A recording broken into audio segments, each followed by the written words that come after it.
এই মুহূর্তে আমি বড় কঠিন পরিস্থিতির মধ্যে আছি। ওরে জুনাইদ, যদি তুমি আমাকে কুস্তি খেলার মধ্যে হারিয়া আমাকে বিজয় দান করো, তাহলে আমার বাচ্চা হলরে নিয়া আমি বড় আনন্দে দিন কাটাইতে পারবো। ওই সুযোগটা তুমি আমার কইরা দেও, তোমার মান সম্মান ডুবাইয়া দেও, আর আমাকে বিজয়টা দিয়া দাও। বড় অঙ্কের পুরস্কার নিয়া আমি আমার বাচ্চা হলরে নিয়ে সুখে শান্তিতে থাকতে চাই। আর জুনাইদ, তোমার জন্য আমি দোয়া করব, আল্লাহ যেন তোমারে বড় আউলিয়া বানাইয়া দেন। জুড়ে বলি সুবহানাল্লাহ। এক পর্যায়ে জুনাইদের ভিতরে কম্পন শুরু হয়ে গেল। নবীর বংশের কথা যখন শুনলো, নবীর পরিবারের মানুষ, নবীর বংশের মানুষ যখন এই কথাটা শুনলো, জুনাইদ পলোয়ানের ভিতরে আলাদা একটা ভাব ভক্তি চলে আসলো। জুড়ে বলি সুবহানাল্লাহ। এমন সময় জুনাইদ ডাক দিয়া বলতে লাগলো, হে নবীর বংশের মানুষ, তুমি কোনো টেনশন করবে না, আমি আমার ইজ্জত সম্মান সব মাটির সাথে ধূলিসাৎ করে দিব, এরপরেও নবীর বংশকে আমি উজালিত কইরা দিব। জুড়ে বলি সুবহানাল্লাহ। এক পর্যায়ে কুস্তি শুরু হয়ে গেল। জুনাইদ পলুয়ান মাটির মধ্যে পড়ে গেলেন। কুরাইশ বংশের ওই মানুষটা, ওই বৃদ্ধা কুরাইশ বংশের মানুষ, তিনি জুনাইদ পলুয়ানের বুকের মধ্যে বসে গেলেন। জুড়ে বলি সুবহানাল্লাহ। এইরকম ভাবে বাদশার পক্ষ থেকে বলা হলো, আবার তোমরা কুস্তি হলো, এটা আমার বুঝ হয় না। আবার কুস্তি ধরা হলো, আবার তিনি নিচে পড়ে গেলেন, আবার ধরা হলো, নিচে পড়ে গেলেন। শেষ পর্যন্ত ওই কুরাইশ বংশের মানুষকে তিনি সম্মান দিয়া, আর জুনাইদ তার বিশ্ববিখ্যাত মান সম্মান তিনি তার মাটির সাথে ধূলিসাৎ করে দিলেন। জুড়ে বলে সুবহানাল্লাহ। এক পর্যায়ে জুনাইদ যখন খেলার মধ্যে হেরে গেল, দেশের সব মানুষ তাকে ধিক্কার দিতে লাগলো। জুড়ে বলি নাউযুবিল্লাহ। ওরে জুনাইদ, সাধারণ দুর্বল একজন মানুষের সাথে তুমি হেরে গেলায়, আমাদের দেশের মান সম্মান তুমি ধ্বংস করে দিলায়। জুনাইদ বড় ব্যতীত মন নিয়ে বাড়ির মধ্যে চলে গেলেন। বাড়ির মধ্যে চলে যাওয়ার পর, এসার পরে যখন তিনি ঘুমাইলেন, ঘুমের ঘরে জুনাইদ পলুয়ান স্বপ্নে দেখতে পেলেন সুন্দর চেহারার একজন মহামানব আসিয়া ডাক দিয়া বলতেছেন, হে জুনাইদ, তোমার কি হয়েছে? তুমি কুস্তি খেলার মধ্যে হারিয়া বড় ব্যতীত হয়েছ, বড় কষ্ট পেয়েছ, তোমার ইজ্জত সম্মান তুমি ধ্বংস করেছ। ও জুনাইদ পলুয়ান, তুমি আর তোমার ইজ্জত সম্মান হারাও নাই, তোমার ইজ্জত সম্মান হারাও নাই। জুনাইদ, আমি হইলাম বিশ্ব নবী মুহাম্মাদুর রাসূলুল্লাহ সাল্লাল্লাহু আলাইহি ওয়াসাল্লাম। জুড়ে বলি সুবহানাল্লাহ। ও জুনাইদ, তুমি আমার বংশের একজন মানুষকে সম্মান দিয়েছ, তোমার কুস্তি খেলার সম্মান তুমি ধ্বংস করে দিয়েছ, মানুষ তোমাকে ধিক্কার দিয়েছে। জুনাইদ রে, আমি আল্লাহর কাছে তোমার ব্যাপারে সুপারিশ করেছি, আল্লাহ পাক রব্বুল আলামিন আমার সুপারিশ কবুল করে আল্লাহ পাক রব্বুল আলামিন তোমাকে বিশ্ববিখ্যাত সুলতানুল আউলিয়া বানাইয়া দিয়েছে।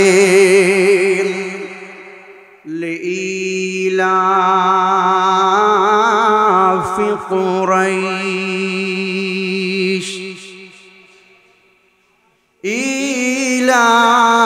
ইলাফিহিম রিহলাতাশ শিতা'i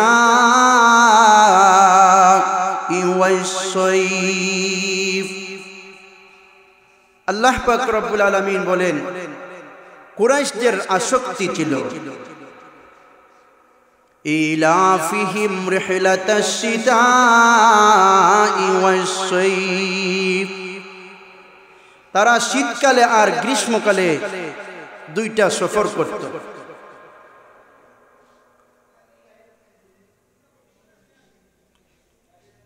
এই শীতকাল আর গ্রীষ্মকালে তারা সফরের জন্য এমন সফর করত ইয়ামনের মধ্যে সফরের মধ্যে তারা যাইতো, সিরিয়ার মধ্যে যাইতো, ওই দুই জায়গার মধ্যে তারা সফর করত।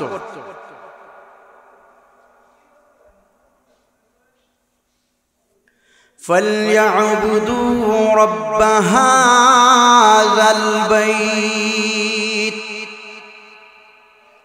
আল্লাহ বলেন অতএব তোমাদের উচিত হলো তোমরা ওই কাবা ঘরের মালিকের ইবাদত বندگی করা। الذي أطعمهم من جوع এই আরবের মানুষ অনেক কষ্ট করত খাবারের জন্য। আল্লাহ পাক তাদের খাবারের কোনো ব্যবস্থা ছিল না, খুব কঠিন ছিল। আল্লাহ পাক খাবারের ব্যবস্থা আসান করে খাবারের ব্যবস্থা করে দিয়েছিলেন। জুড়ে বলি সুবহানাল্লাহ। ওয়া আমানাহুম মিন খাউফ তাদের ভয়ভীতি ছিল সফর করার সময়। ইয়ামন সিরিয়ার মধ্যে সফর করতে গিয়া ভয়ভীতি ছিল, আল্লাহ পাক তাদের ভয়ভীতিকেও দূর করে দিয়েছেন। জুড়ে বলি সুবহানাল্লাহ।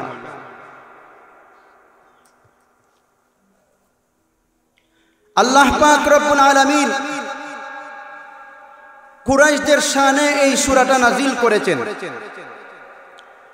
কুরাইশদের শানে আল্লাহ পাক এই সূরাটা নাজিল করেছেন। কুরাইশদেরকে, কুরাইশ বংশকে 7টা কারণে দুনিয়ার আলাদা সম্মান দেওয়া হয়েছে। জুড়ে বলি সুবহানাল্লাহ। তাফসিরে মাজহারির মধ্যে লিখেছেন 7টা কারণে কুরাইশ বংশকে সম্মান দান করা হয়েছে আলাদাভাবে। এর মধ্যে একটা হলো আল্লাহর নবী সাল্লাল্লাহু আলাইহি ওয়াসাল্লাম বলেন, আমি নবীকে ওই বংশের মধ্যে পাঠানোর কারণে ওই বংশের দাম বেড়ে গেছে। জুড়ে বলি সুবহানাল্লাহ। 2 নম্বর,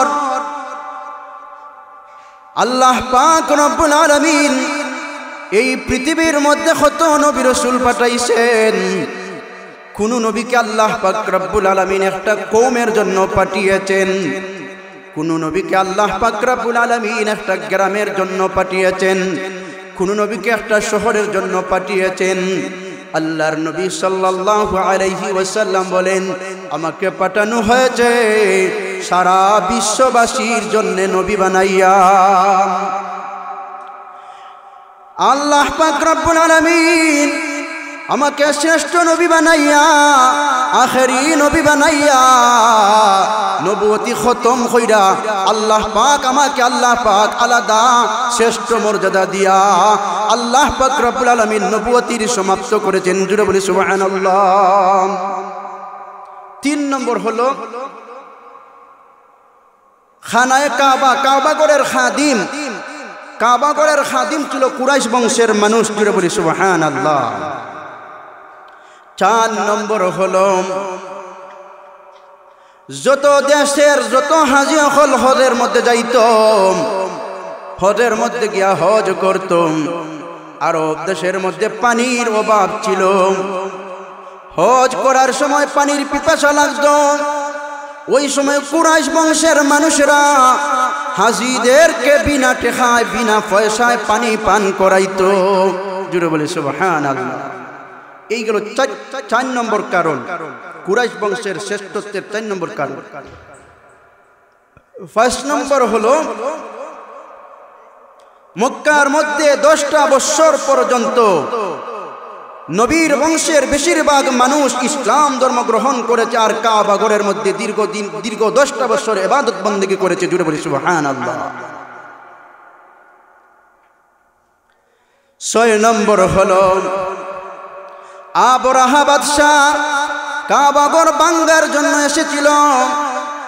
আল্লাহ পাক রব্বুল আলামিন ওই কাবা ঘরকে আবাবিল ফাকির মাধ্যমে হেফাজত করেছিলেন, আর কুরাইশ বংশের মানুষকে সুখে শান্তিতে মক্কা শহরের মধ্যে থাকার ব্যবস্থা করে দিয়েছিলেন। জুড়ে বলে সুবহানাল্লাহ। 7 নম্বর হলো আল্লাহ পাক ওই বংশের শানে সূরা কুরাইশ নাযিল করেছেন। জুড়ে বলে সুবহানাল্লাহ। এই হলো 7টা কারণ। এই জন্য কুরাইশ বংশ দুনিয়ার আলাদা একটা সম্মানী বংশ। কুরাইশ বংশের নবীর বংশের কোনো মানুষ যদি আমরা পাই তাদেরকে আমাদের সম্মান করা আমাদের ঈমানি দায়িত্ব। মাওয়াইজে দর্দে মোহাব্বত নামক কিতাবের মধ্যে লিখেছেন জুনাইদ পলোয়ান ছিলেন, প্রথম যুগে তিনি পলোয়ান ছিলেন, একজন পলোয়ান ছিলেন, কুস্তি খেলতেন। একবার বাদশার পক্ষ থেকে এলান দেওয়া হলো, ঘোষণা দেওয়া হলো, যদি কোনো মানুষ জুনাইদ পলোয়ানকে হারাইতে পারে, খেলার মধ্যে হারাইতে পারে, তাকে বড় অঙ্কের পুরস্কার দেওয়া হবে। এই এলান যখন চতুর্দিকে ছড়াইয়া দেওয়া হলো, তখন দুর্বল একজন মানুষ ওই এলানের জবাব দিল যে আমি ওই জুনাইদ পলোয়ানের সাথে খেলব। এক পর্যায়ে খেলার আয়োজন করা হলো। জুনাইদ পলোয়ানের সাথে এমন একজন মানুষ খেলবে যে মানুষটা ছিল দুর্বল মানুষ। নির্ধারিত তারিখে মাঠ ভরপুর হয়ে গিয়েছিল, মাঠ ভরপুর হয়ে গিয়েছিল। এমন সময় মানুষ তাকাইতে লাগলো, দেখতে লাগলো জুনাইদ পলোয়ানের সাথে দুর্বল একজন মানুষ, একবারে অসহায় দুর্বল, যে মানুষটার শক্তি নাই, ঠিক মতে হাঁটতে পারে না। ওই দুর্বল মানুষটা এত বড় একজন দেশ বিখ্যাত পলোয়ানের সাথে কুস্তি খেলবে। এমন সময় মাঠের মধ্যে যখন খেলা শুরু হবে, ওই জুনাইদ পলোয়ানকে ডাক দিয়ে দুর্বল মানুষটা ডাক দিয়া বলতে লাগলো, হে জুনাইদ, তুমি আমারে চিনছ না? আমি কে, তুমি কি আমারে চিনো? জুনাইদ বললেন, না, তুমি কে, আমি তোমাকে চিনি না। এমন সময় তিনি আস্তে আস্তে বলতে লাগলেন, হে জুনাইদ পলোয়ান, আমি হইলাম নবীর বংশের মানুষ। জুড়ে বলি সুবহানাল্লাহ। ওরে জুনাইদ, আমি নবীর বংশের একজন মানুষ, আমি একবারে গরিব, আমি একবারে দুর্বল, আমার এখন গায়ে কোনো শক্তি নাই, কাজ করতে পারি না। আমি আমার বাচ্চা হলরে নিয়ে বড় কষ্টের মধ্যে আছি রে জুনাইদ।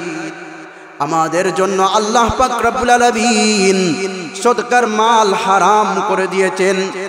কুরাইশ বংশের জন্য সদকার মাল খাওয়া হারাম। তিনি বলতে লাগলেন, আমাদের জন্য আল্লাহ পাক সদকার মালও হারাম করেছেন, যাকাতের মালও আমাদের জন্য হারাম করেছেন, ভিক্ষা করাও আল্লাহ পাক আমাদের জন্য হারাম করেছেন। ও জুনাইদ পলোয়ান, এই মুহূর্তে আমি বড় কঠিন পরিস্থিতির মধ্যে আছি। ওরে জুনাইদ, যদি তুমি আমাকে কুস্তি খেলার মধ্যে হারিয়া আমাকে বিজয় দান করো, তাহলে আমার বাচ্চা হলরে নিয়া আমি বড় আনন্দে দিন কাটাইতে পারবো। ওই সুযোগটা তুমি আমার কইরা দেও, তোমার মান সম্মান ডুবাইয়া দেও, আর আমাকে বিজয়টা দিয়া দাও। বড় অঙ্কের পুরস্কার নিয়া আমি আমার বাচ্চা হলরে নিয়ে সুখে শান্তিতে থাকতে চাই। আর জুনাইদ, তোমার জন্য আমি দোয়া করব, আল্লাহ যেন তোমারে বড় আউলিয়া বানাইয়া দেন। জুড়ে বলি সুবহানাল্লাহ। এক পর্যায়ে জুনাইদের ভিতরে কম্পন শুরু হয়ে গেল। নবীর বংশের কথা যখন শুনলো, নবীর পরিবারের মানুষ, নবীর বংশের মানুষ যখন এই কথাটা শুনলো, জুনাইদ পলোয়ানের ভিতরে আলাদা একটা ভাব ভক্তি চলে আসলো। জুড়ে বলি সুবহানাল্লাহ। এমন সময় জুনাইদ ডাক দিয়া বলতে লাগলো, হে নবীর বংশের মানুষ, তুমি কোনো টেনশন করবে না, আমি আমার ইজ্জত সম্মান সব মাটির সাথে ধুলিসাৎ করে দিব, এরপরেও নবীর বংশকে আমি উজালিত কইরা দিব। জুড়ে বলি সুবহানাল্লাহ। এক পর্যায়ে কুস্তি শুরু হয়ে গেল। জুনাইদ পলোয়ান মাটির মধ্যে পড়ে গেলেন, মাটির মধ্যে পড়ে গেলেন। ওই কুরাইশ বংশের ওই মানুষটা, ওই বৃদ্ধা কুরাইশ বংশের মানুষ, তিনি জুনাইদ পলোয়ানের বুকের মধ্যে বসে গেলেন। জুড়ে বলে সুবহানাল্লাহ। এইরকম ভাবে বাদশার পক্ষ থেকে বলা হলো, আবার তোমরা কুস্তি খেলো, এটা আমার বুঝ হয় না। আবার কুস্তি ধরা হলো, আবার তিনি নিচে পড়ে গেলেন, আবার ধরা হলো, নিচে পড়ে গেলেন। শেষ পর্যন্ত ওই কুরাইশ বংশের মানুষকে তিনি সম্মান দিয়া আর জুনাইদ তার বিশ্ববিখ্যাত মান সম্মান তিনি তার মাটির সাথে ধূলিসাৎ করে দিলেন। জুড়ে বলে সুবহানাল্লাহ। এক পর্যায়ে জুনাইদ যখন খেলার মধ্যে হেরে গেল, জুনাইদ পলোয়ান যখন হেরে গেল, তখন এলাকার মানুষ, দেশের সব মানুষ তাকে ধিক্কার দিতে লাগলো। জুড়ে বলি নাউযুবিল্লাহ। কেউ তার উপর পাথর ইটকেল মারতে লাগলো, পাথর নিক্ষেপ করতে লাগলো, কেউ জুতা মারতে লাগলো, কেউ ফুরুন মারতে লাগলো। এই রকম ভাবে জুনাইদ পলোয়ানকে তারা ধিক্কার দিতে লাগলো। ওরে জুনাইদ, সাধারণ দুর্বল একজন মানুষের সাথে তুমি হেরে গেলায়, আমাদের দেশের মান সম্মান তুমি ধ্বংস করে দিলায়। জুনাইদ বড় ব্যথিত মন নিয়ে বাড়ির মধ্যে চলে গেলেন। বাড়ির মধ্যে চলে যাওয়ার পর এসার পরে যখন তিনি ঘুমাইলেন, ঘুমের ঘরে জুনাইদ পলোয়ান স্বপ্নে দেখতে পেলেন সুন্দর চেহারার একজন মহামানব আসিয়া ডাক দিয়া বলতেছেন, হে জুনাইদ, তোমার কি হয়েছে? তুমি কুস্তি খেলার মধ্যে হারিয়া বড় ব্যতীত হয়েছ, বড় কষ্ট পেয়েছ, তোমার ইজ্জত সম্মান তুমি ধ্বংস করেছ। ও জুনাইদ পলোয়ান, তুমি আর তোমার ইজ্জত সম্মান হারাও নাই, তোমার ইজ্জত সম্মান হারাও নাই। জুনাইদ, আমি হইলাম বিশ্ব নবী মুহাম্মাদুর রাসূলুল্লাহ সাল্লাল্লাহু আলাইহি ওয়াসাল্লাম। জুড়ে বলি সুবহানাল্লাহ। ও জুনাইদ, তুমি আমার বংশের একজন মানুষকে সম্মান দিয়েছো, তোমার কুস্তি খেলার সম্মান তুমি ধ্বংস করে দিয়েছো, মানুষ তোমাকে ধিক্কার দিয়েছে। জুনাইদ রে, আমি আল্লাহর কাছে তোমার ব্যাপারে সুপারিশ করেছি, আল্লাহ পাক রব্বুল আলামিন আমার সুপারিশ কবুল করে আল্লাহ পাক রব্বুল আলামিন তোমাকে বিশ্ববিখ্যাত সুলতানুল আউলিয়া বানাইয়া দিয়েছে। নবীর বংশকে সম্মান করার কারণে জুনাইদ পলোয়ান থেকে বিশ্ববিখ্যাত ওলি হয়ে গেলেন। জুড়ে বলি সুবহানাল্লাহ। এই জন্য নবীর বংশের মানুষ আমাদের দেশে আসেন, তাদেরকে যদি আমরা পাই, তাদেরকে সম্মান করা এটা আমাদের ঈমানি দায়িত্ব। আল্লাহ পাক রব্বুল আলামিন বলেন, লিইলাফি কুরাইশ, কুরাইশদের আসক্তি ছিল তারা গ্রীষ্মকাল আর শীতকালে ইয়ামন আর সিরিয়ার মধ্যে সফর করত। তারা কেন?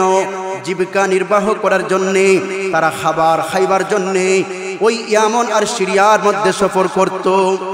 ইয়ামন আর সিরিয়ার মধ্যে সফর কইরা, ব্যবসা বাণিজ্য কইরা তারা তাদের জীবন পরিচালিত করত। আরব দেশ এত নোংরা মানুষ ছিল সেই সময়, কোন মানুষ সফরের জন্য, ব্যবসার জন্য গেলে বাড়ির মধ্যে নিরাপদে আসতে পারতো না। সুর ডাকাইতে হলে, মাল ডাকাতে ওরা লইয়া দিত, কি চুরি করে নিয়ে দিত। জুড়ে বলি না আউযুবিল্লাহ। এত বেহায়া ছিল। এই তাদেরকে যদি জিজ্ঞাসা করা হতো তোমার পেশা কি, যে লোকটায় চুরি করে তারে যদি জিজ্ঞাসা করা হয় তোমার পেশা কি, তখন সে বড় বড় মুখে বলে দিত আমার পেশা হলো আমি চুরি করি। জুড়ে বলি না আউযুবিল্লাহ। চুরি করা যে অপরাধ, এটা তাদের কাছে অপরাধই মনে হইত না।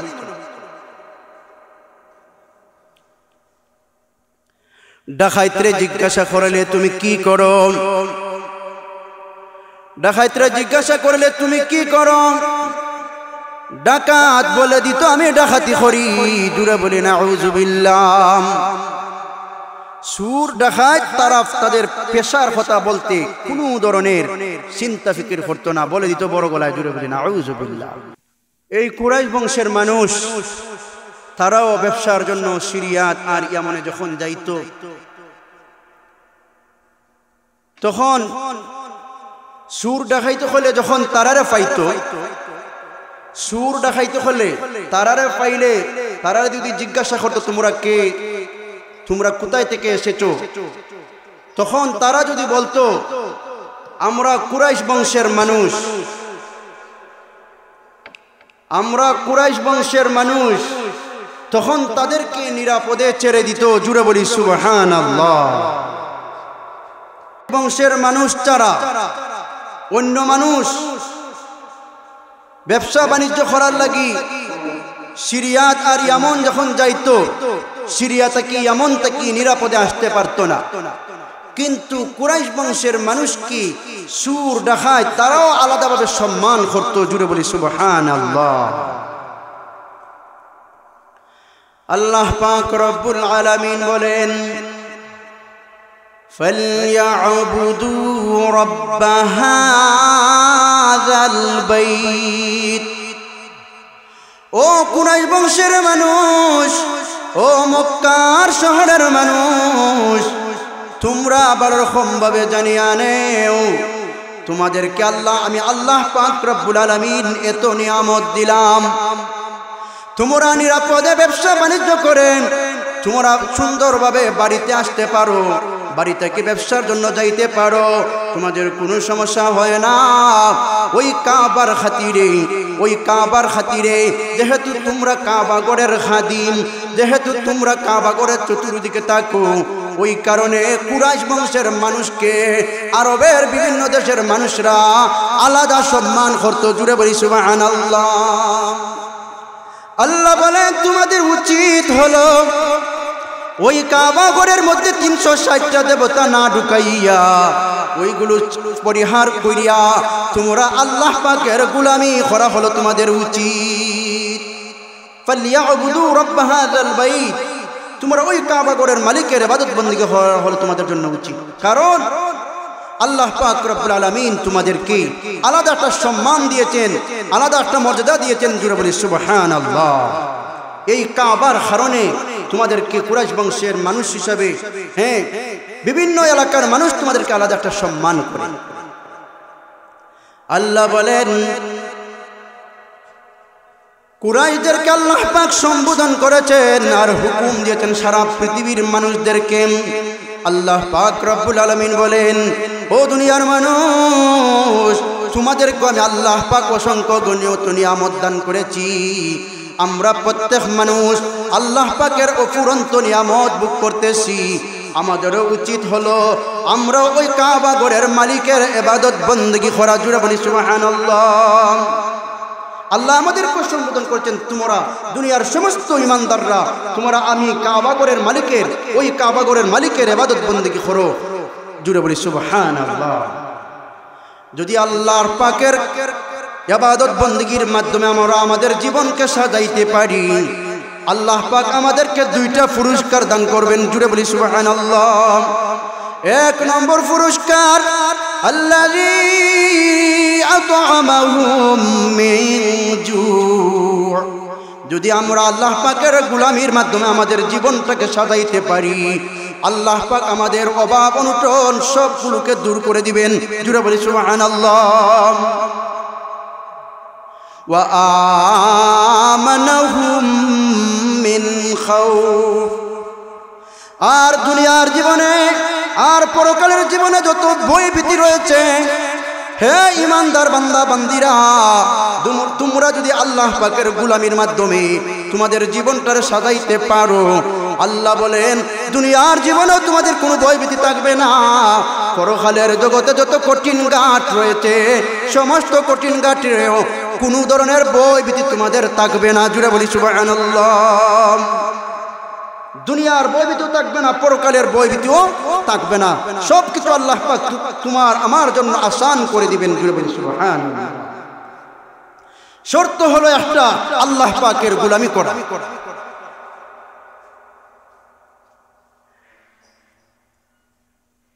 যদি আল্লাহ পাকের গোলামির মাধ্যমে আমরা আমাদের জীবনকে সাজাইতে পারি, দুনিয়ার জীবনও হইব সম্মানী, পরকালের জীবনও হইব সম্মানী। জুড়ে বলি সুবহানাল্লাহ।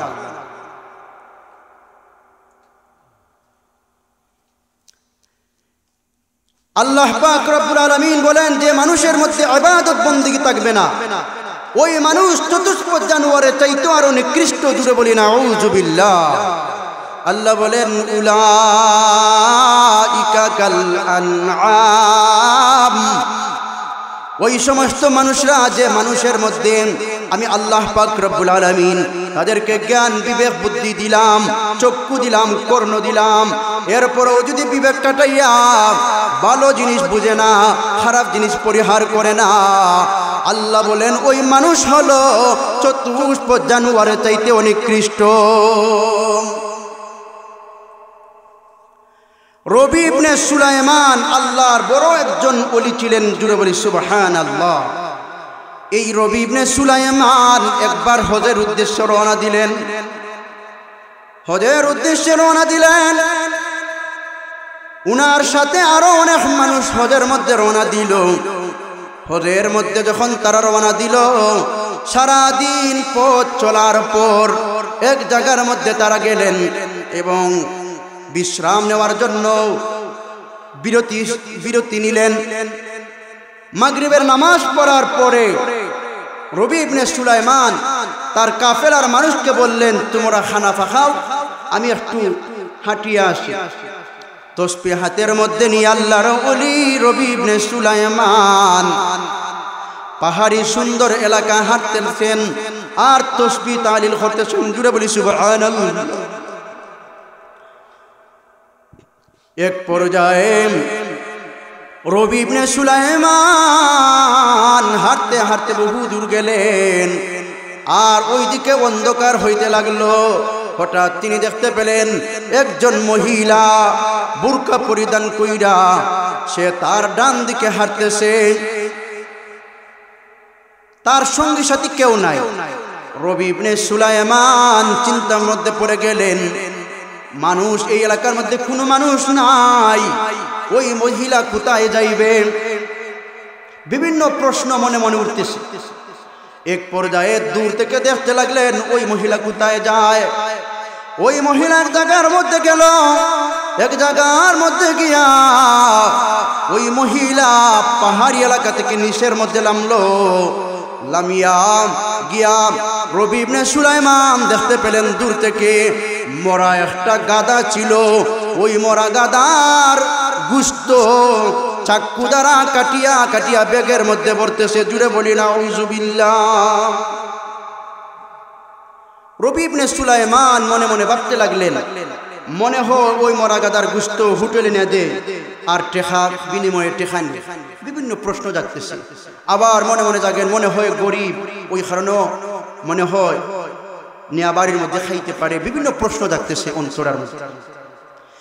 এক পর্যায়ে রবি ইবনে সুলাইমান ওই মহিলার পিছন পিছন দূর থেকে সব কিছু দেখতেছেন। হঠাৎ ওই মহিলাটা তার ব্যাগটা বরিয়া মরা গাদার গোশত লইয়া বাড়ির দিকে রওনা দিল। বাড়ির মধ্যে গিয়া গড়ের দরজার মধ্যে গিয়া ডাক দিল, হে আমার মেয়েরা, গড়ের দরজাটা খুলিয়া দেও। এমন সময় কিছু দেরি হলো, কিছু সময় পরে ঘরের দরজা খুলিয়া দেওয়া হলো। মা জিজ্ঞাসা করতে লাগলো, হে আমার মেয়েরা, তোমরা ঘরের দরজা খুলতে দেরি হইল কেন? এমন সময় ওই ঘরের মধ্যে 4 জন মেয়ে ছিল। 4 মেয়ে উত্তর দিল, মা, ও মা, আজকে 4 দিন হয়ে গেল আমাদের পেটের মধ্যে কোনো খাবার নাই। মাগো, পেটের কারো খিদার কারণে আমরা কি করব? মা, আমরা নামাজের মধ্যে দাঁড়াইয়াছিলাম। জুড়ে বলি সুবহানাল্লাহ। আমরা নামাজের মধ্যে দাঁড়াইছিলাম গো মা, নামাজের মধ্যে দাঁড়াইয়া আল্লাহর কাছে সাহায্য চাইতেছিলাম। হে আল্লাহ, আমরা গরিব, আমাদের বাবা নাই, আমাদের বাবা ইন্তেকাল করেছেন, আমাদের সম্পদ যা ছিল শেষ হয়ে গেছে। আল্লাহ আমার মাও বুড়া, আমরা 4 জন বোন যুবতী, আল্লাহ কোথায় যাইব, কি করব? আল্লাহ নামাজ পড়া গো মা, আল্লাহর কাছে আমরা সাহায্য চাইতেছিলাম। জুড়ে বলি সুবহানাল্লাহ। এমন সময় মা ডাক দিয়া বলতে লাগলো, হে আমার মেয়েরা, নেও তোমাদের জন্য ভালো খাবার আনছি। জুড়ে বলি নাউযুবিল্লাহ। এমন সময় রবি ইবনে সুলাইমান পিছন থেকে ডাক দিয়া বলতে লাগলেন, গড়ের বাহির থেকে ডাক দিয়া বলতে লাগলেন, হে মা, মুসলমানের জন্য মরা জীব জানোয়ারের গোশত খাওয়া হারাম। ও মা, ওই গোশতগুলো খাইও না, আমি তোমাদের জন্য ভালো খাবারের ব্যবস্থা করতেছি। জুড়ে বলি সুবহানাল্লাহ। ঘরের ভিতর থেকে বুড়া মহিলা বলল, তুমি কে? তিনি ডাক দিয়া বললেন, আমি হইলাম রবি ইবনে সুলাইমান। বড় দরজার ওলি যদি কেউ হয়, উনার নামে সবাই তাকে চিনে। বলার সাথে সাথে মহিলা চিনে নিল। এক পর্যায়ে মহিলা ডাক দিয়া বলতে লাগলো, তুমি কেন ওই জায়গার মধ্যে এসেছ? এমন সময় তিনি বলতে লাগলেন, হে মা, একটু ধৈর্য ধরো, আমি বাজার থেকে আসতেছি। বাজারের মধ্যে গেলেন রবি ইবনে সুলাইমান। বাজারের মধ্যে গিয়া গোশত কিনলেন, রুটি কিনলেন, আটা কিনলেন, কিছু বাজার কিনলেন, কিনে নিজে বস্তার ভিতরে বইরা আর ওই মহিলার বাড়ির মধ্যে নিয়ে আসলেন। জুড়ে বলি সুবহানাল্লাহ। তিনি বললেন, তোমরা খাও, কিছু সময় পরে আমি এখান থেকে চলে যাব, তোমরা তাড়াতাড়ি ওই রুটি পাকাও, গোশত বুনা করো, তাড়াতাড়ি তোমরা খাও। এক পর্যায়ে 4 জন মেয়ে আর বুড়া মহিলা 5 জন, তারা সবাই মিলিয়া হাতে হাতে খাস সমাপ্ত কইরা অল্প সময়ের ভিতরে তারা খাবার খাইলেন। লম্বা করে রবি ইবনে সুলাইমানের জন্য দোয়া করলেন। জুড়ে বলি সুবহানাল্লাহ। এক পর্যায়ে রবি ইবনে সুলাইমান যখন হজের জন্য রওনা দিয়েছিলেন, উনার সাথে ছিল সেই সময়ের 600 দিরহাম। জুড়ে বলি সুবহানাল্লাহ। তিনি অনেক বড় ধনী ছিলেন। রবি ইবনে সুলাইমান কিছু টাকা দ্বারা বাজার করলেন, আর যা ছিল সব একটা কিসার মধ্যে বইরা আর ঘরের ভিতরে দিয়া বললেন, হে মা, ও বুড়া মা গো, ওই টাকা, ওই কিসার মধ্যে কিছু টাকা আছে, তুমি ওইগুলো দ্বারা তোমার সংসার চালাইতে থাকো। কিছুদিন পরে আমি আবার আসবো গো মা, আসিয়া তোমাদের সারা জীবনের চলার জন্য যা কিছু লাগে গো মা, সব কিছুর ব্যবস্থা আমি কইরা দিমু। জুড়ে বলি সুবহানাল্লাহ।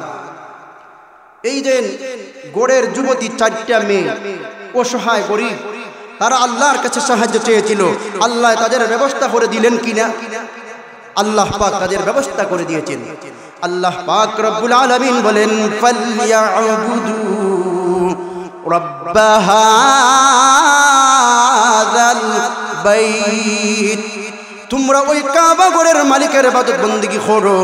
যদি কাবা ঘরের মালিকের ইবাদত বندگی করতে পারো, আল্লাহ পাক তোমাদের অভাব অনটনকে দূর করে দিবেন। জুড়ে বলি সুবহানাল্লাহ। রবি ইবনে সুলাইমান কাফেলার নিকটে গেলেন। কাফেলার নিকটে গিয়ে বলতে লাগলেন, হে আমার ভাইরা, আমি এই বছর হজের মধ্যে আর যাইতে পারবো না। বুঝে কেন? বুঝে আমার একটা সমস্যা আছে, আমি যাইতে পারবো না, তোমরা চলে যাও। তখন কাফেলার মানুষ খেয়ে খেয়ে রাগ করলো। শেষ পর্যন্ত তিনি তার বাড়িতে চলে গেলেন। কাফেলার মানুষ তারা হজের মধ্যে চলে গেল। জুড়ে বলি সুবহানাল্লাহ। হজ থেকে কাফেলার মানুষ যখন ফিরে আসলো, হজ থেকে যখন কাফেলার মানুষ ফিরে আসলো, ওই বাড়ির মধ্যে যখন তারা ফিরে আসলো, কয়েক কাফেলার সাথে সাক্ষাৎ হয়েছে। তানের কাফেলার সাথে যখন সাক্ষাৎ হলো, রবি ইবনে সুলাইমান দৌড়িয়া তাদের নিকটে গেলেন। গিয়া বলতে লাগলেন, হে হাজি ভাইরা, তোমরা হজ থেকে এসেছো, তোমাদেরকে নিয়ে একটা দোয়া করা উচিত। কারণ তোমরা এখন নিষ্পাপ। যদি কোনো মানুষ হজের মধ্যে যায়, হজ থেকে আসে, আল্লাহ পাক হাজিকে মাসুম বাচ্চার মতো নিষ্পাপ বানায়া দেন। তিনি আসলেন, তাদেরকে নিয়ে একটা দোয়া করবেন। এমন সময় তার কাফেলার মানুষ, তার থুনার গ্রামের মানুষ ডাক যা বলতে লাগলো, কাফেলার মানুষ যারা হজ থেকে আসলো তারা বলতে লাগলো, রবি ইবনে সুলাইমান, আমাদের সাথে আর মস্কারি করা লাগবে না, তুমি এখান থেকে চলে যাও। তুমি বললা হজের মধ্যে যাইবে না, আর হজের মধ্যে গিয়া সব কাজ তুমি করেছো। জুড়ে বলি সুবহানাল্লাহ। ও রবি ইবনে সুলাইমান, তুমি আমাদেরকে ধোঁকা দিয়েছো। তুমি বলেছো হজের মধ্যে যাইবে না, তুমি মিথ্যাবাদী, তোমার সাথে আর কথা বলতে চাই না, আমাদেরকে নিয়ে দোয়া করার তোমার প্রয়োজন নাই। এইরকম ভাবে রাব ভাষায় কিছু কথাবার্তা বলতে লাগলো। তারা রাগে বলতে লাগলো। এক পর্যায়ে কাফেলার একজন বলতে লাগলো, ও রবি ইবনে সুলাইমান, তুমি বললা হজের মধ্যে যাইবে না, আমরা যখন কাবা ঘরের মধ্যে 7 চক্কর দিতেছিলাম, তখন গিয়া দেখতে পেলাম আমাদের আগে আগে তুমি রবি ইবনে সুলাইমান চক্কর দিতেছিলে। জুড়ে বলি সুবহানাল্লাহ। ও রবি ইবনে সুলাইমান, মিনার মধ্যে যখন গেলাম, মিনার মধ্যে যাওয়ার পর সেখানের মধ্যে গিয়া দেখতে পেলাম রবি ইবনে সুলাইমান বড় একটা উট তুমি আল্লাহর রাস্তায় কুরবানি দিতেছো। জুড়ে বলি সুবহানাল্লাহ। মদিনার মধ্যে যখন গেলাম, মদিনার মধ্যে যাওয়ার পর আমরা মদিনার মধ্যে গিয়ে দেখতে পেলাম নবীজির রওজার পাশে দাঁড়াইয়া মনের চাহিদা মিটাইয়া কান্না করে করে দোয়া করতে ছিলাই। জুড়ে বলি সুবহানাল্লাহ। রবি ইবনে সুলাইমান আশ্চর্য হয়ে গেলেন, তিনি অবাক হয়ে গেলেন। এক পর্যায়ে ব্যতীত মন নিয়া, কষ্ট ভরা মন নিয়া তিনি বাড়ির মধ্যে চলে গেলেন। বাড়ির মধ্যে চলে গেলেন আর ভাবতে লাগলেন, হায় রে, জীবনে কোনোদিন আমার কলঙ্কর দাগ ছিল না, আমি কোনোদিন মিথ্যা কথা বলি নাই। আজকে কাফেলার মানুষ আমাকে ধোঁকাবাজ বলেছে, মিথ্যাবাদী বলেছে। তিনি বড় ব্যতীত মন নিয়া গড়ের মধ্যে যখন এশার নামাজের পরে ঘুমাইলেন, ঘুমানোর পরে হঠাৎ তিনি স্বপ্ন দেখতে পেলেন আল্লাহর নবী মুহাম্মদুর রাসূলুল্লাহ সাল্লাল্লাহু আলাইহি ওয়াসাল্লাম আইয়া বলতেছেন, হে রবি ইবনে সুলাইমান, তুমি বড় আশ্চর্য হইয়া গেলে। ও রবি ইবনে সুলাইমান, ওই হাজী হলদে বলেছে তুমি হজ গিয়েছো, হাজী হলের কথাও ঠিক আছে, তুমি বলেছো হজের মধ্যে যাও নাই, তোমার কথাও ঠিক আছে। জুড়ে বলি সুবহানাল্লাহ। তিনি বলতে লাগলেন, ইয়া রাসূলুল্লাহ, ইয়া হাবিবাল্লাহ, কিরকম ভাবে তাদের কথা ঠিক আমার কথাও ঠিক? আল্লাহর নবী সাল্লাল্লাহু আলাইহি ওয়াসাল্লাম ডাক দিয়ে বললেন, হে রবি ইবনে সুলাইমান, তুমি যখন হজের জন্য রওনা দিয়েছিলে, ওই হজের মধ্যে যাওয়ার পর একজন মহিলাকে, গরিব মহিলাকে তোমার হজের সম্পূর্ণ টাকা দিয়া তাকে সাহায্য করেছিলে। ওই দান আল্লাহর কাছে এত মকবুল হয়েছে, ওই দান আল্লাহর কাছে এত কবুল হয়েছে। আল্লাহ পাক রব্বুল আলামিন তোমার দানকে কবুল কইরা আল্লাহ পাক রব্বুল আলামিন তোমার সুরত বানাইয়া একজন ফেরেশতাকে হজ করার জন্য পাঠিয়ে দিয়েছে। শুধু তা নয়, ও রবি ইবনে সুলাইমান, শুধু তা নয়, তোমার দানকে আল্লাহ পাক এমন ভাবে কবুল করেছেন, আল্লাহ পাক রব্বুল আলামিন তোমার সুরত ধরাইয়া একজন ফেরেশতাকে কিয়ামত পর্যন্ত তোমার পক্ষ থেকে হজ করতে থাকবে, কিয়ামত পর্যন্ত হজ করতে থাকবে। সারা বছর তুমি প্রতি বছর একটা হজের সব তোমার আমলনামার মধ্যে দেওয়া হবে। জুড়ে বলি সুবহানাল্লাহ। রব্বুল আলামিন বলেন ফালইয়াবুদু রাব্ব হাযাল বাইত, তোমরা ওই কাবা ঘরের মালিকের ইবাদত বندگی করো। কাবা ঘরের মালিকের ইবাদত বندگی যদি করতে পারো তোমাদের জীবন হবে, দুনিয়ার জীবন হবে দামি, পরকালের জীবন হবে তোমাদের দামি। জুড়ে বলি সুবহানাল্লাহ। ইবাদত বندگی কিরকম ভাবে করতে হবে? আল্লাহ পাকের যত ইবাদত বندگی রয়েছে এর মধ্যে সবচেয়ে গুরুত্বপূর্ণ, সবচেয়ে বড় ইবাদত হলো পাঁচ ওয়াক্ত নামাজ। জুড়ে বলি সুবহানাল্লাহ। আল্লাহর নবী হাদিসের মধ্যে বলেন মান তারাকাস সালাতা মুতাআম্মিদান ফাকাদ কাফার, যারা জানিয়া শুনিয়া নামাজ ছাড়িয়া দেয় তারা কাফির হইয়া যায়। জুড়ে বলি নাউযুবিল্লাহ। এই হাদিসের অর্থ ইমাম খলফ এইরকম ভাবে করেছেন যে নামাজ ছাড়িয়া দিল সে দুনিয়ার মধ্যে সবচেয়ে বড় কুফরি করলো। জুড়ে বলি নাউযুবিল্লাহ। ইবাদত বندگی ওই রকম ভাবে করতে হবে আন তা'বুদাল্লাহ কাআন্নাকা তারা ফাইন লাম তাকুন তারাহু ফাইন্নাহু ইয়ারাক। আল্লাহ পাক রব্বুল আলামিন আমাকে দেখতেছেন আর আল্লাহ পাক রব্বুল আলামিনকে আমি দেখতেছি। এইরকম মনোভাব নিয়া আল্লাহর সামনে দাঁড়াইয়া ইবাদত বندگی করতে হবে। নবীর একজন সাহাবী সফরের মধ্যে চলে গেলেন। সফরের মধ্যে চলে যাওয়ার পর দীর্ঘদিনের জন্য গেলেন। স্ত্রীকে বললেন আমি দীর্ঘদিন পরে সফর থেকে আসব। তিনি সফরের মধ্যে চলে গেলেন। সফর থেকে ফিরা যখন আসলেন, সফর থেকে যখন তিনি ফিরা আসলেন ঘরের মধ্যে ঢুকলেন। এশার নামাজের পর ঘরের মধ্যে ঢুকলেন। সাহাবীর নাম আবু রায়হান রাদিয়াল্লাহু তাআলা আনহু।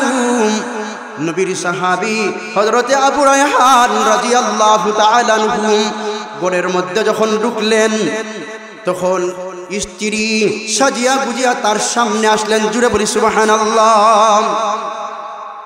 আজকে আমাদের যুগের নারীরা স্বামীর সামনে সাজিয়া গুজিয়া আসে না, ফোরের সামনে সাজিয়া গুজিয়া যায়। জুড়ে বলি নাউযুবিল্লাহ। নিজের স্বামীর সামনে সাজিয়া গুজিয়া থাকা বিধান ইসলামের মধ্যে। পরপুরুষকে সৌন্দর্য দেখা নারীর জন্য, পরপুরুষকে সৌন্দর্য দেখানো সম্পূর্ণ হারাম। জুড়ে বলি নাউযুবিল্লাহ। নবীর সাহাবী ওই স্ত্রী ডাক দিয়া বলতে লাগলো, আবু রায়হান রাদিয়াল্লাহু তাআলার স্ত্রী ডাক দিয়া বলতে লাগলো, হে স্বামী খাবার রেডি, তাড়াতাড়ি খাবারের ব্যবস্থা আমি করেছি, খাবার খান। এমন সময় তিনি বলতে লাগলেন, হে আমার স্ত্রী, নবীজি সফরের মধ্যে যখন যাইতেন বাহির হইবার সময় 2 রাকাত নামাজ পড়া হলো সুন্নত। সফর থেকে আসার পর ঘরের ভিতরে ঢুকার মধ্যে ঘরের মধ্যে ঢুকিয়া 2 রাকাত নামাজ পড়া হলো সুন্নত। জুড়ে বলি সুবহানাল্লাহ। আমাকে 2 রাকাত নবীজির সুন্নতের উপরে আমল করার ব্যবস্থাটা কইরা দেও। আগে 2 রাকাত নামাজ পড়ি, পরে সব কিছু করব। জুড়ে বলি সুবহানাল্লাহ। নবীর সাহাবী আবু রায়হান রাদিয়াল্লাহু তাআলা আনহু নামাজের মধ্যে দাঁড়ায় গেলেন। নামাজ মধ্যে দাঁড়াইয়া নবীর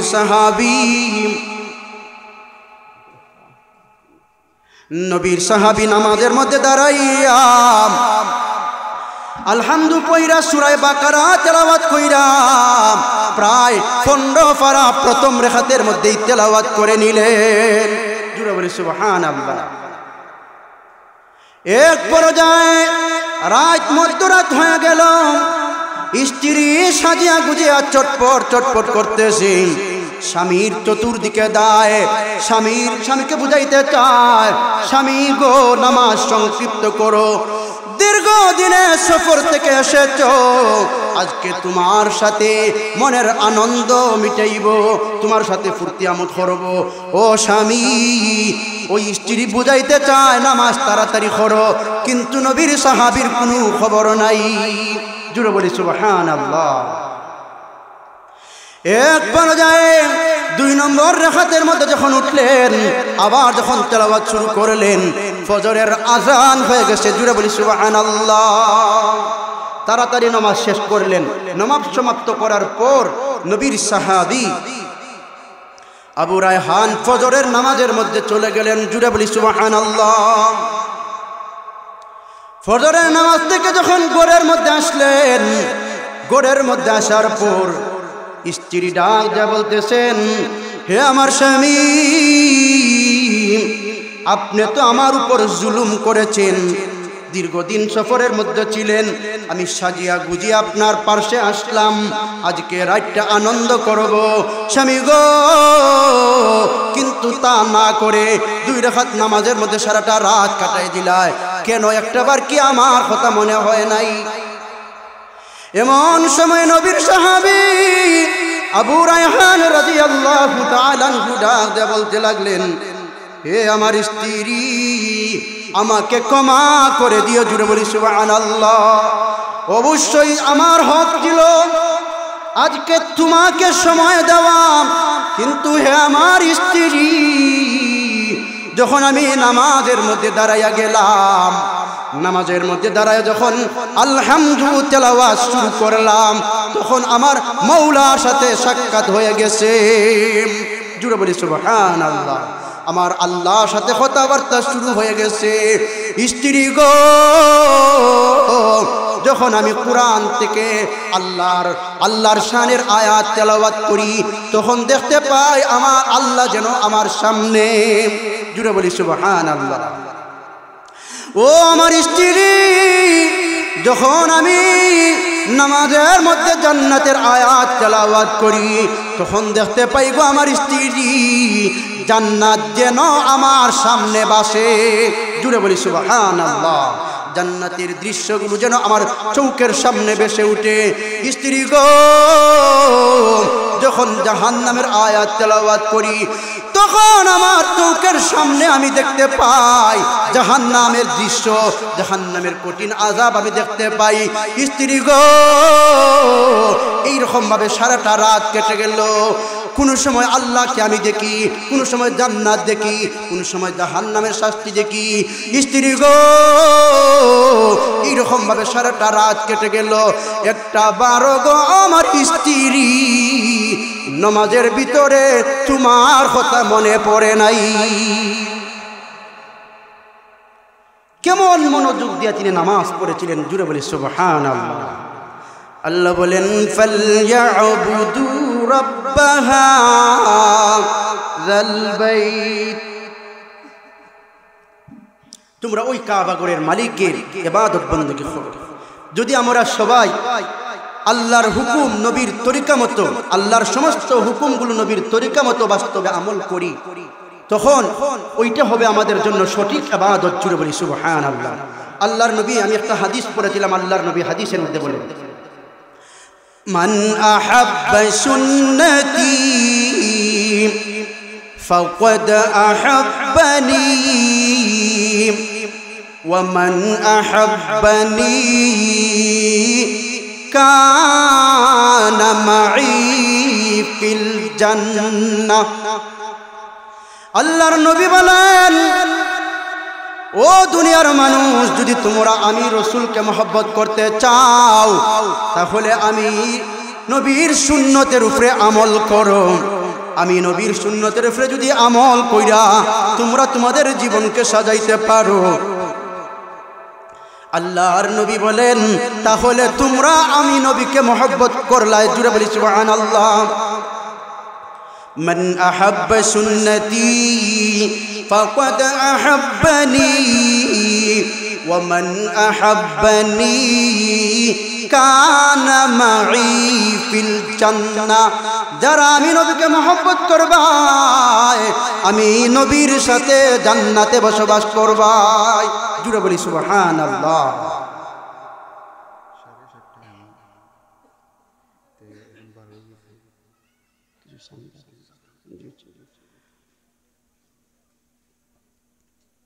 আল্লাহর নবী বলেন,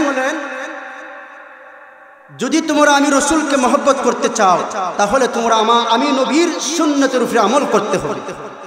যদি তোমরা আমি নবীর সুন্নতের উপরে আমল করো, আল্লাহর নবী বলেন, তাহলে তোমরা যেন আমি রসুলকে মহব্বত করলাই। জুড়ে বলি সুবহানাল্লাহ। আল্লাহর নবী বলেন, যারা আমি নবীকে মহব্বত করবায়, মান আহাব্বা সুন্নতি ফাকাদ আহাব্বানি ওয়া মান আহাব্বানি কানা মাই ফিল জান্নাহ। যারা আমি নবীকে মহব্বত করবায়, আমি নবীর সাথে জান্নাতে বসবাস করবায়। জুড়ে বলি সুবহানাল্লাহ। নবীজিকে মহব্বত করতে হলে নবীজির তরিকা মতো আল্লাহর যতগুলো বিধিবিধান রয়েছে সব বিধিবিধান নবীর তরিকা মতো বাস্তবে আমল করতে হবে। যদি এইরকমভাবে বাস্তবে আমল করি তখন নবীজিকে মহব্বত করা হবে। আর নবীজিকে মহব্বত করা হলেই আল্লাহর তৈরি জান্নাতের ভিতরে নবীর সাথে আমরা থাকতে পারবো। জুড়ে বলি সুবহানাল্লাহ। এই জন্য আল্লাহর নবী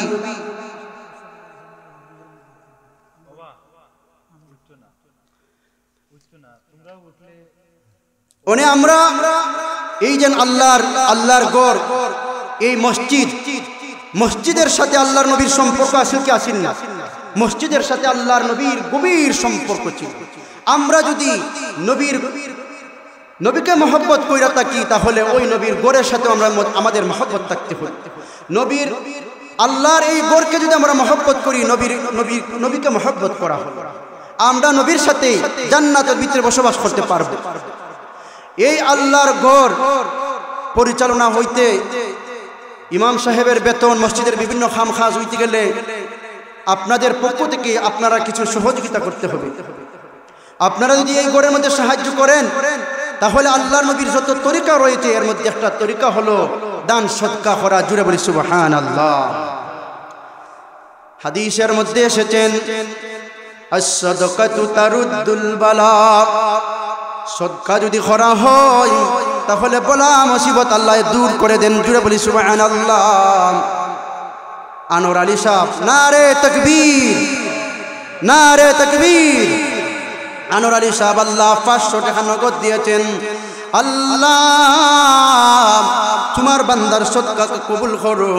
আল্লাহ ওনার জিন্দা মুর্দা সবাইকে মাফ করো। জুড়ে বলি আমিন।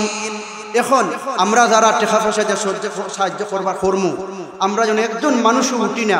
আমরা যদি আমিন বলি আল্লাহ পাক আমাদের কি সদকার সমান সওয়াব দান করবেন। জুড়ে বলি সুবহানাল্লাহ। আমি এখন আপনাদের কাছ থেকে নারে তাকবীর। আলী নূর সাহেব আল্লাহ মুরব্বী চাচার ছেলে 1000 টাকা দিবেন। আল্লাহ তোমার বান্দার সদকারে কবুল করো। আল্লাহ উনার জিন্দা মুর্দা সবাইরে মাফ করো। জুড়ে বলি আমিন। আল্লাহ মুরব্বী চাচার হায়াতের মধ্যে বরকত দান করো। আর মরণের সময় আল্লাহ মুরব্বী চাচাকে ঈমানের সহিত মরণ দিও। জুড়ে বলি আমিন। সদকায় আর একটা ফায়দা হয়, মরণের সময় ঈমান নসিব হয়। এই দুনিয়ার মধ্যে সবচেয়ে বড় সংকট, বড় কঠিন ঘাট হলো কবর। কবর যাওয়ার আগে সরখাতের ঘাট, মরণের ঘাট। এই মরণের ঘাটে অনেক মুসলমান আছে মরণের সময় কাফির অবস্থায় মারা যায়। এই জন্য আমাদের ঈমান হলো আসল সম্পদ। আমরা যেন ঈমান নিয়ে মরতাম পারি সেই তৌফিক যেন আমাদেরকে দান করেন। সবাই বলি আমিন। আর কোন ভাই আসুন 1000 টাকা লেখাইবেন।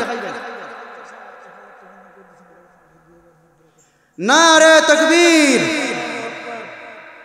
আব্দুল আওয়াল সাহেব আল্লাহ 1000 টাকা দান করেছেন। আল্লাহ সদকারে কবুল করো।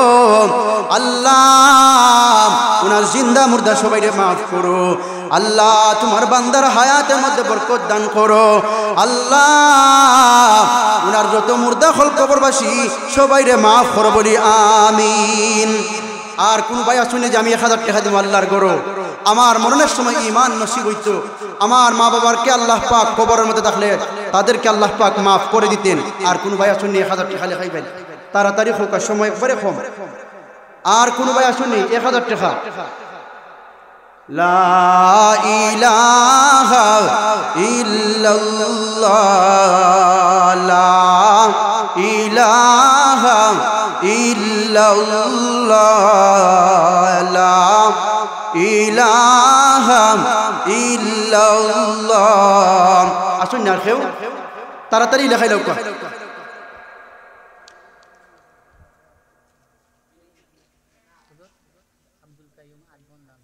নারে তাকবীর। আব্দুল কাইয়ুম আদমন্দান, আল্লাহ তোমার বান্দার সদকারে কবুল করো। আল্লাহ উনার জিন্দা মুর্দা সবাইরে মাফ করো। আল্লাহ তোমার বান্দার হায়াতের মধ্যে বরকত দান করো।